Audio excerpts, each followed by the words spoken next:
First, I'm from Barbados. I came from Barbados in December of 1977. And I was blessed to be here in time for the blizzard of 1978. I came to the conclusion fairly early on that coming from Barbados, you need some sort of degree to get ahead, because I came here with 0 credits.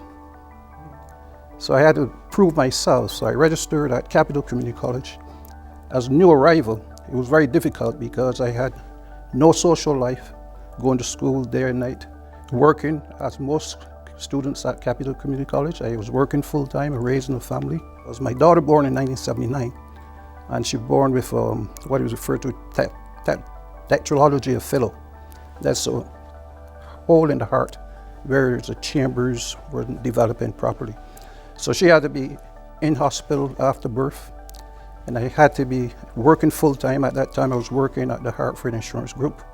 It was a challenging time, but I persevered.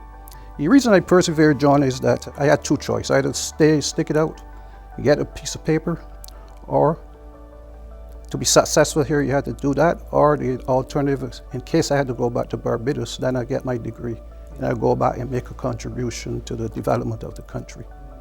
So it's on that premise that I stuck it out and made some tough decisions.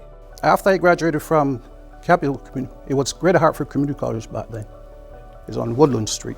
I went on to Central Connecticut State University. I earned my bachelor's degree in accounting. And then from there, while working full-time, I continued to advance my education. I eventually did my graduate work at Bay Path University. My work career spanned, I spent 7 years at the Hartford Insurance Group, 17 years at the Hartford Current.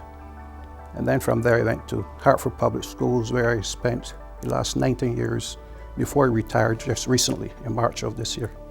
The good thing about Capital is that there's a lot of programs and offerings here that folks don't know about. And I think we alumni that went through the system should be willing to go out there and spread the word and let other folks know about the gains and the academic achievements that is here. There are some great programs, there are great counselors, there are great advisors, and Capital will go backwards, bend backwards to make sure you complete your degree.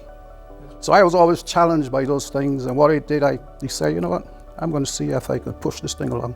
So I registered, and one semester I carried 15 credits while working full-time and raising a family. You see, I have my proof here, and that was the semester that I made the Dean's List. I brought my little card up because I have it displayed proudly in my office at home so that my kids can see. Your dad is no dummy.